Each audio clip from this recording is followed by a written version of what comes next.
জি। বিসমিল্লাহির রহমানির রহিম। প্রিয় বাংলাদেশ, আমার সামনে উপস্থিত ভবিষ্যৎ বাংলাদেশ, বাংলাদেশের ভবিষ্যৎ প্রিয় তরুণ প্রজন্ম, আপনারাই আগামীর বাংলাদেশ, আপনারাই বাংলাদেশের সম্ভাবনাময় আজকের এই লাখো তরুণ মুখ। আপনারাই বদলে দিতে পারেন আগামীর বাংলাদেশ। এই তারুণ্যই ফ্যাসিবাদ মুক্ত বাংলাদেশে প্রতিষ্ঠা করবে নিজেদের অধিকার। প্রবীণের প্রজ্ঞা, পরামর্শ আর তারুণ্যের শক্তিতেই ইনশাল্লাহ নির্মিত হবে ৭১ থেকে ২৪ পর্যন্ত লাখো শহীদের আকাঙ্ক্ষার সেই প্রত্যাশিত বাংলাদেশ। আজকের এই তারুণ্যের সমাবেশের সভাপতি জনাব আব্দুল মোনায়েন মুন্না, উপস্থিত বাংলাদেশ জাতীয়তাবাদী দলের স্থায়ী কমিটির সম্মানিত সদস্যবৃন্দ, বিএনপির কেন্দ্রীয় এবং অঙ্গ সহযোগী সংগঠনের নেতৃবৃন্দ, এই সমাবেশে উপস্থিত বিভিন্ন শ্রেণী পেশা বিশিষ্টজন, বিশিষ্ট ব্যক্তিবর্গ, সমাবেশে অংশগ্রহণকারী লাখো লাখো মানুষ, আপনারা আমার সালাম গ্রহণ করুন। আসসালাম আলাইকুম। প্রিয় ভাই বোনেরা, নারী কিংবা পুরুষ, তরুণ জনগোষ্ঠী দেশের উন্নয়ন এবং অর্থনীতির প্রাণ শক্তি। তারুণ্যের শক্তি আর নারী শক্তিকে কর্ম পরিকল্পনার বাইরে রেখে কখনোই একটি রাষ্ট্র এগিয়ে যেতে পারে না। এবং তাই তরুণ জনগোষ্ঠীকে প্রাধান্য দিয়ে তরুণ জনগোষ্ঠীর আশা আকাঙ্ক্ষাকে ধারণ করে বিএনপি আগামী দিনের সকল কর্ম পরিকল্পনা গ্রহণ করছে, কাজ করছে, প্রস্তুতি নিচ্ছে। দেশের তরুণ জনগোষ্ঠীর কাছে বিএনপির কর্ম পরিকল্পনা তুলে ধরার লক্ষ্যে আপনারা দেখেছেন গত এক মাসে সারা দেশের বিভাগীয় শহরগুলোতে তারুণ্যের সমাবেশ অনুষ্ঠিত হয়েছে। একই সাথে যেদিন সমাবেশ অনুষ্ঠিত হয়েছে তার আগের দিন ভিন্ন মত এবং ভিন্ন শ্রেণী পেশার তারুণ্যের প্রতিনিধিদের নিয়ে অনুষ্ঠিত হয়েছে সেমিনার। তারা তাদের মতামত তুলে ধরেছেন কিভাবে এই দেশকে আমরা সামনে এগিয়ে নিয়ে যেতে পারি। আজ তারই অংশ হিসাবে ঢাকা বিভাগের তারুণ্যের সমাবেশ অনুষ্ঠিত হচ্ছে। উপস্থিত সমাবেশ গ্লোবালাইজেশনের এই সময় মানুষের আকাঙ্ক্ষা এখন আর স্বপ্ন দেখার মধ্যে সীমাবদ্ধ নয়। এখন সকলের সামনে সম্ভাবনার সকল দ্বার উন্মুক্ত। এই সম্ভাবনার বাস্তবায়ন ঘটিয়ে বাংলাদেশকে সমৃদ্ধি এবং সাফল্যের দিকে এগিয়ে নিয়ে যেতেই হবে আমাদেরকে। আর কথামালার রাজনীতি নয়, বিএনপির আগামী দিনের রাজনীতি নিরাপদ কর্ম পরিবেশ এবং নতুন কর্মসংস্থান সৃষ্টির রাজনীতি। আর কথামালার রাজনীতি নয়, এখন বাস্তবায়ন আর দৃষ্টান্ত স্থাপনের রাজনীতি। তরুণ প্রজন্মের প্রিয় ভাই বোনেরা, সুজলা সুফলা আমাদের এই প্রিয় মাতৃভূমি বাংলাদেশ অত্যন্ত জনবহুল। তবে আমরা যদি ডেমোগ্রাফিক ডিভিডেন্ড বিবেচনায় নেই, তাহলে আমরা দেখতে পাবো দেশের এই বহুল জনসংখ্যাকে যদি জনসম্পদে রূপান্তর করতে পারি, তাহলে এই জনসংখ্যাই হতে পারে দেশের উন্নয়নের সবচেয়ে বড় নিয়ামক। এবং তাই দেশের কর্মক্ষম জনসংখ্যাকে জনসম্পদে রূপান্তর করতে আমরা অগ্রাধিকার নির্ধারণ করেছি কয়েকটি।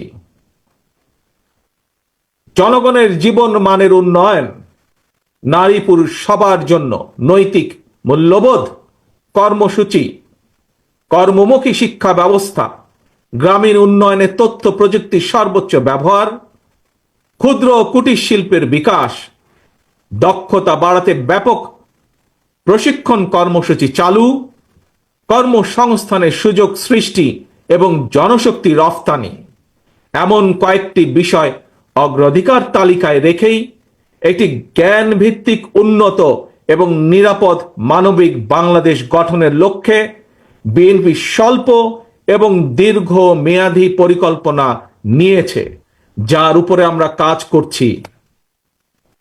প্রিয় ভাই বোনেরা, বাংলাদেশে প্রায় 4 কোটির মতন পরিবার রয়েছে। এই পরিবারগুলোর মধ্য থেকে প্রথম পর্যায়ে কম বেশি 50 লক্ষ গ্রামীণ দরিদ্র পরিবারের জন্য আমরা ফ্যামিলি কার্ড চালুর পরিকল্পনা করছি। মা কিংবা স্ত্রী অর্থাৎ পরিবারের নারী প্রধানের নামে ফ্যামিলি কার্ডটিকে ইস্যু করা হবে। প্রান্তিক এই পরিবারগুলোকে প্রতি মাসে রাষ্ট্রীয়ভাবে আর্থিক কিংবা প্রয়োজনীয় খাদ্য সহায়তা প্রদানের আওতায় আনা হবে। আমরা আশা করি সময়ের সাথে এর মাধ্যমে পরিবার এবং সমাজে একদিকে নারী অর্থনৈতিক ক্ষমতায়ন ঘটবে, অপরদিকে পরিবারগুলোর সামনে ধীরে ধীরে স্বাবলম্বী হয়ে ওঠার সুযোগ তৈরি হবে। প্রিয় ভাই বোনেরা, কৃষকদের জন্য ফার্মার্স কার্ড চালু করার আমাদের অন্যতম প্রধান অগ্রাধিকার। একটি নীতিমালার আওতায় কৃষকদের নামে ইস্যু করতে হবে ফার্মার্স কার্ড। এই ফার্মার্স কার্ডে জমির পরিমাণ, দাগ নম্বর সহ প্রয়োজনীয় সব তথ্য থাকবে। কৃষক এবং কৃষি নির্ভর বাংলাদেশে কৃষি খাতে বর্তমানে শ্রমশক্তির পরিমাণ কম বেশি প্রায় 3.5 কোটির মতন। এদের মধ্যে যেমন বর্গাদার চাষি কিংবা ভূমিহীন কৃষক রয়েছেন, তেমনি অনেক কৃষকের নামে নির্দিষ্ট পরিমাণ কিছু জমিও রয়েছে। যেসব বর্গা চাষি কিংবা কৃষক তাদের নামে থাকা জমিতে বছরে একাধিক ফসল ফলাতে গিয়ে আর্থিক সংকটে পড়েন, এমন কৃষকদেরকে কমপক্ষে একটি ফলনের সম্পূর্ণ খরচ রাষ্ট্রীয়ভাবে দেওয়ার পরিকল্পনা আমরা করছি। উৎপাদনের জন্য ফার্মার্স কার্ডের মাধ্যমে এভাবেই সরকারি সহায়তা পেলে উৎপাদন যেমন একদিকে বাড়বে, তেমনি কোনো কৃষি জমি অনাবাদি থাকবে না এবং একই সাথে ভূমিহীন কৃষকদের জন্য কর্মসংস্থান সৃষ্টি হবে। প্রিয় সমাবেশ, ব্যক্তি, পরিবার এবং দেশের উন্নয়নের জন্য অবশ্যই বেকারত্ব একটি বড় সমস্যা। জনগণের রায় বিএনপি রাষ্ট্র পরিচালনার দায়িত্ব পেলে সরকার গঠন করার প্রথম দিন থেকেই বিভিন্ন সেক্টর ভিত্তিক কর্মসংস্থান সৃষ্টির পরিকল্পনা বাস্তবায়ন হবে। বিএনপির প্রথম এবং প্রধান অগ্রাধিকার হবে এটি। এই জন্য দেশে বিদেশে কর্মসংস্থান সৃষ্টির খাতগুলোকে চিহ্নিত করার কাজ এরই ভেতরে আমরা হাতে নিয়েছি। প্রিয় ভাই বোনেরা, বর্তমান বিশ্ব তথ্য প্রযুক্তির বিশ্ব। এই সময় বিশ্ব বাজারের সঙ্গে দক্ষতা এবং যোগ্যতার প্রতিযোগিতায় টিকে থাকতে হলে অবশ্যই তথ্য প্রযুক্তি এবং কারিগরি শিক্ষায় দক্ষতা অর্জনের কোনোই বিকল্প নেই এবং সে কারণে আমরা একটি নির্দিষ্ট বয়স থেকে তরুণ প্রজন্মকে নৈতিক এবং কর্মমুখী শিক্ষায় প্রশিক্ষিত করে গড়ে তুলতে চাই। বিদ্যমান যে একাডেমিক সিলেবাস, এর পাশাপাশি স্কুল কলেজ পর্যায় থেকে আমরা আইসিটি এবং কারিগরি শিক্ষা প্রবর্তন করতে চাই। একই সাথে আমরা বর্তমানে মনে করি যে বর্তমানে স্পোর্টস এখন আর শুধু শারীরিক ব্যায়াম কিংবা বিনোদনের বিষয় নয়। সুতরাং এই স্পোর্টসকে একটি পেশা হিসাবে প্রতিষ্ঠিত করার লক্ষ্যে ক্রীড়াকে আমরা শিক্ষা ক্যারিকুলামের অন্তর্ভুক্ত করতে চাই। প্রিয় উপস্থিতি, বর্তমান বিশ্বে সাফল্যের প্রতিযোগিতায় যদি টিকে থাকতে হয় তাহলে বহুমুখী প্রতিভার বিকাশ ঘটাতে হবে। শিক্ষার্থীদেরকে একদিকে ভাষা শেখা যেরকম জরুরি, বর্তমানে আমরা স্কুল কলেজে সাধারণত বাংলা ইংরেজি শেখার সুযোগ পায়। তবে এর পাশাপাশি আমরা যদি আরও কিছু ভাষা যেমন আরবি, ম্যান্ডারিন, জার্মান, ফ্রেঞ্চ সহ এ ধরনের বহুল প্রচলিত একটি তৃতীয় ভাষা এবং যদি সম্ভব হয় তাহলে চতুর্থ ভাষা হিসেবে আরেকটি ভাষা শিখাতে পারি, তাহলে আমি ব্যক্তিগতভাবে বিশ্বাস করি বাংলাদেশের ভবিষ্যৎ সন্তানদের জন্য বিশ্ব বাজার উন্মুক্ত হয়ে পড়বে। একই সাথে প্রিয় উপস্থিতি, আগ্রহী যুবশক্তিকে যুব সম্পদে পরিণত করার জন্য সরকারি উদ্যোগে বিদেশি ভাষার উপরে 3 মাস থেকে 1 বছরের কোর্স আমরা চালু করতে চাই। দেশে যাতে বহু ভাষা শেখা যায় এজন্য আমরা বহু ভাষা শিক্ষক নিয়োগ করতে চাই, যার মাধ্যমে আমরা বেকার সমস্যারও অথবা কর্মসংস্থানেরও ব্যবস্থা করতে পারব। এর বাইরে সরকারি ব্যবস্থাপনায় আমরা plumbing, electrician, mechanics, dental hygienist কিংবা মেডিকেল টেকনিশিয়ানের মতন স্বল্পমেয়াদী ট্রেনিং কোর্সও করেও দক্ষ জনশক্তি গড়ে তোলার পরিকল্পনাগুলো হাতে নিয়েছি, যা এরই মধ্যে আমরা কাজগুলোকে এগিয়ে নিয়ে যাচ্ছি ধীরে ধীরে। তরুণ প্রজন্মের প্রিয় ভাই বোনেরা, আপনারা সবাই বিশ্বব্যাপী অনলাইন কেনাকাটা সম্পর্কে জানেন।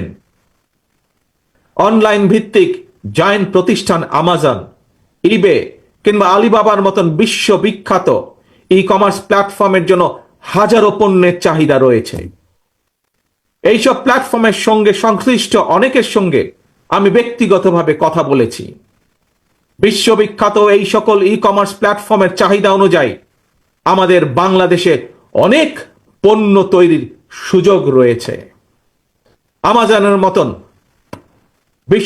বৈশ্বিক অনলাইন প্ল্যাটফর্মকে সামনে রেখে আমরা আমাদের দেশে ক্ষুদ্র এবং মাঝারি শিল্পের উৎপাদন বাড়ানোর সুযোগ গ্রহণ করতে পারি, সুযোগ আমরা তৈরি করতে পারি, সুযোগ আমরা নিতে পারি। বিশ্ববিখ্যাত ই কমার্স প্রতিষ্ঠানের চাহিদা মিটিয়ে কিভাবে বিশ্ববাজারে প্রবেশ করা যায়, এর জন্য এরই মধ্যে যারা এক্সপার্ট আছেন তাদের সাথে আমরা আমাদের টিম নিয়ে কাজ শুরু করেছি এরই ভিতরে। প্রিয় ভাই বোনেরা, বাংলাদেশের বহু তরুণ প্রজন্মের সদস্য অনলাইনে কাজ করেন কিংবা করছেন কিংবা করার ইচ্ছে রয়েছে। আপনাদের জন্য কর্মসংস্থান এবং নিরাপদ কর্ম পরিবেশ নিশ্চিত করতেও আমাদের উদ্যোগ রয়েছে। আমি জানি শিক্ষিত তরুণ প্রজন্মের সামনে বর্তমানে ফ্রিল্যান্সিং একটি অত্যন্ত আকর্ষণীয় সেক্টর। দেশে এই মুহূর্তে প্রায় 10 লক্ষের মতন ফ্রিল্যান্সার আউটসোর্সিং এর মাধ্যমে $100 কোটি বেশি আয় করতে সক্ষম হচ্ছেন। আউটসোর্সিং এর সঙ্গে যুক্ত বেশ কিছু মানুষের সঙ্গে আমি কথা বলেছি। তারা জানিয়েছেন লেনদেনের জন্য বাংলাদেশে পেপাল, ওয়াইজ বা স্ট্রাইপের মতন আন্তর্জাতিক গেটওয়ে প্রতিষ্ঠান ব্যবহারের সুযোগ না থাকায় তাদের অর্জিত যে অর্থ সেটি দেশে আনা কষ্টকর হয়ে পড়ে। আমি মনে করি সবার আগে এই ধরনের যে সমস্যা, সেই সমস্যার সমাধান করা উচিত। প্রিয় উপস্থিতি, এই বিষয়টি নিয়ে আমি গত 1 দশক ধরে বেশ অনেকবার কথা বলে এসেছি। বিএনপি মনে করে প্রায়োরিটি বেসিসে দেশের IT entrepreneur, e commerce sector এবং ফ্রিল্যান্সারদের সুবিধায় পেপালের মতন আন্তর্জাতিক গেটওয়ে প্রতিষ্ঠান সুবিধা বাস্তবায়ন করা উচিত। বাংলাদেশে পেপাল সুবিধা নিশ্চিত করা গেলে, যার লক্ষ্য আমাদের রয়েছে, তাহলে লক্ষ লক্ষ ফ্রিল্যান্সারদের কাজের সুযোগ বাড়ার পাশাপাশি দেশে রেমিটেন্সের পরিমাণও বাড়বে ইনশাল্লাহ। প্রিয় তরুণ প্রজন্মের ভাই ও বোনেরা, প্রতিকারের চেয়ে প্রতিরোধী উত্তম। এই নীতির আলোকে দেশের জনগণের স্বাস্থ্যসেবা নিশ্চিত করা বিএনপির পরিকল্পনার আরেকটি গুরুত্বপূর্ণ অগ্রাধিকার। জনসচেতনার মাধ্যমে অনেক ধরনের রোগ থেকে নিজেদেরকে মুক্ত রাখা যায়। নাগরিকদের স্বাস্থ্যসেবা নিশ্চিত করতে বিএনপি 1 থেকে 3 বছরের স্বল্প মেয়াদী এবং দীর্ঘমেয়াদী পরিকল্পনা হাতে নিয়েছে। এর একটি অংশ হিসাবে প্রতিটি গ্রামে আমরা হেলথ কেয়ার ওয়ার্কার নিয়োগ দেওয়ার পরিকল্পনা নিয়েছি। এই হেলথ কেয়ার ওয়ার্কারদের 80% হবেন নারী। অর্থাৎ সারা বাংলাদেশে যদি আমরা 1 লক্ষ হেলথ কেয়ার নিয়োগ করি, তাহলে তার মধ্যে 80 থেকে 85 হাজার নিয়োগ পাবেন এদেশের নারীরা, যার মাধ্যমে আমরা একটি বিশাল অংশের কর্মসংস্থানের ব্যবস্থা করতে পারবো। শুধু তাই নয়, এর পাশাপাশি জনগণের দোরগোড়ায় যাতে স্বাস্থ্যসেবা পৌঁছে দেওয়া যায়, জনগণকে যাতে দ্রুত স্বাস্থ্য সেবা দেওয়া যায়, সেই জন্য সরকারি এবং প্রাইভেট যে সেক্টর আছে, কিভাবে দুটিকে একত্রিত করে আমরা স্বাস্থ্য সেবা গড়ে তুলতে পারি, সেটির বিষয়ে আমরা বিশেষজ্ঞদের সাথে পরামর্শ করছি, আমরা সেটির বিষয়ে কাজ করছি। প্রিয় ভাই বোনেরা, স্বাস্থ্য, পরিবেশ এবং জলবায়ুর পরিবর্তন, এই তিনটির একটি অপরটির উপর প্রভাব রয়েছে। সুতরাং খাল খনন এবং বৃক্ষরোপণের বিষয়টিও বিএনপির অগ্রাধিকার তালিকায় রয়েছে। সারা দেশে পরিকল্পিত উপায়ে বৃক্ষরোপণ করা গেলে জলবায়ুর নেতিবাচক প্রভাব থেকে মোকাবেলা করা সহজ হবে। প্রায় আমরা পত্রিকার পাতায় দেখি যে বাংলাদেশের, বিশেষ করে ঢাকা শহরের যে বাতাস, সেটি বিশ্বের মধ্যে সবচাইতে যে খারাপ শহরগুলো তার একটি দুটির মধ্যেই উঠানামা করছে।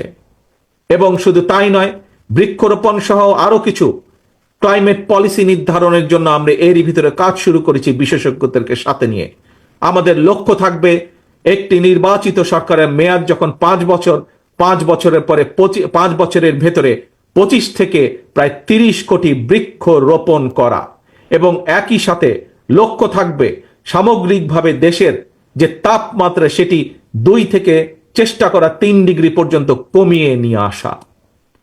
প্রিয় ভাই বোনেরা, গণতন্ত্র পুনঃপ্রবর্তন করে স্বাধীনতার ঘোষক রাষ্ট্রপতি জিয়াউর রহমান এই দেশে উন্নয়ন উৎপাদনের রাজনীতি চালু করেছিলেন। Mother of democracy Begum Khaleda Zia দেশে নারী শিক্ষার প্রসার ঘটিয়েছিলেন। দেশ এবং জনগণের উন্নয়নে বিশেষ করে তরুণ জনগোষ্ঠীকে প্রাধান্য দিয়ে সেজন্য বিএনপিও আগামী দিনের পরিকল্পনা গ্রহণ করছে। তরুণ প্রজন্মের প্রিয় ভাই বোনেরা, জনগণই বিএনপির সকল রাজনৈতিক ক্ষমতার উৎস। তাই আমরা সরকারে না থাকলেও একটি দায়িত্বশীল গণতান্ত্রিক রাজনৈতিক দল হিসাবে তরুণ প্রজন্মের সামনে দেশ এবং জনগণের উন্নয়নে বিএনপির নেওয়া যে বিস্তারিত কর্ম পরিকল্পনা, তার কয়েকটি অগ্রাধিকার কর্মসূচি আজ সংক্ষেপে আপনাদের সামনে আমি তুলে ধরলাম। প্রিয় ভাই বোনেরা, আগামী জাতীয় নির্বাচনে বিএনপি ইনশাআল্লাহ জনগণের রায় রাষ্ট্র পরিচালনার সুযোগ পেলে দেশ এবং জনগণের উন্নয়নে পর্যায়ক্রমিকভাবে দলের গৃহীত পরিকল্পনাগুলো বাস্তবায়ন করবে ইনশাআল্লাহ। তবে যে কোনো দলের তাদের কর্মসূচি বাস্তবায়ন করতে হলে দরকার একটি জবাবদিহিমূলক সরকার, দরকার একটি নির্বাচিত সরকার। তবে আগামী জাতীয় নির্বাচন অনুষ্ঠান নিয়ে মনে হয় এরই ভিতরে টালবাহানা শুরু হয়েছে বা চলছে। কথিত অল্প সংস্কার আর বেশি সংস্কারের অভিনব শর্তের আবর্তে ঘুরপাক খাচ্ছে আগামী জাতীয় নির্বাচনের ভবিষ্যৎ। এরই ভিতরে জনগণ বিশ্বাস করতে শুরু করেছে সংস্কার নিয়ে সময়ক্ষেপণের আড়ালে অন্তর্বর্তীকালীন সরকারের ভেতরে এবং বাইরে কারো কারো মনে হয় কিছু ভিন্ন উদ্দেশ্য রয়েছে। প্রিয় সমাবেশ, পলাতক স্বৈরাচারের সময় আমরা দেখেছি তারা কিভাবে আদালতকে অবজ্ঞা করেছে, আদালতের রায়কে অবজ্ঞা করেছে। অত্যন্ত দুঃখের সাথে বলতে হয়, পলাতক স্বৈরাচারের পরে যেই সরকারের কাছে দেশের মানুষ আশা করেছিল যে আইনের প্রতি সম্মান থাকবে, আমরা দেখেছি আদালতের রায়ের প্রতি সম্মান না দেখিয়ে যারা ইশরাক হোসেনকে ঢাকা দক্ষিণের মেয়রের দায়িত্ব গ্রহণে বাধা সৃষ্টি করেছে, সেই স্বৈরাচারের সেই একই যে ঘটনা সেটির পুনরাবৃত্তি আমরা দেখতে পাচ্ছি। প্রিয় সমাবেশ, আপনাদের কাছে আমার আজকে জিজ্ঞাসা, যারা আইনের প্রতি শ্রদ্ধা দেখায় না, যারা আদালতের নির্দেশকে অবজ্ঞা করে, তাদের কাছ থেকে আমরা কতটুকু সংস্কার আশা করতে পারি। প্রিয় সমাবেশ, আমি প্রায় একটি কথা বলি, পুঁথিগত সংস্কারের চেয়ে ব্যক্তি মানসিকতার সংস্কার অনেক বেশি জরুরি। নর্থ কোরিয়ার সংবিধানে লেখা রয়েছে Democratic People's Republic of North Korea. সুতরাং কি লেখা আছে তার চেয়েও বেশি যেটি জরুরি তা হলো মেনে চলা। ইশাকের ক্ষমতা গ্রহণ বা ইশাকের শপথ গ্রহণে বাধা সৃষ্টি করে আজ আমরা আবারও স্বৈরাচারী মানসিকতার বহিঃপ্রকাশ দেখতে পাচ্ছি। প্রিয় তরুণ প্রজন্মের ভাই বোনেরা, নিরপেক্ষতা এবং বিশ্বাসযোগ্যতাই কিন্তু অন্তর্বর্তীকালীন সরকারের প্রধান পুঁজি। তাই তাদের প্রতি আমাদের আহ্বান থাকবে, তাদের প্রতি আমাদের পরামর্শ থাকবে। জনগণের বিশ্বাস ভালোবাসা নষ্ট হয় অন্তর্বর্তীকালীন সরকারের এমন কোনো পদক্ষেপ নেওয়া ঠিক হবে না।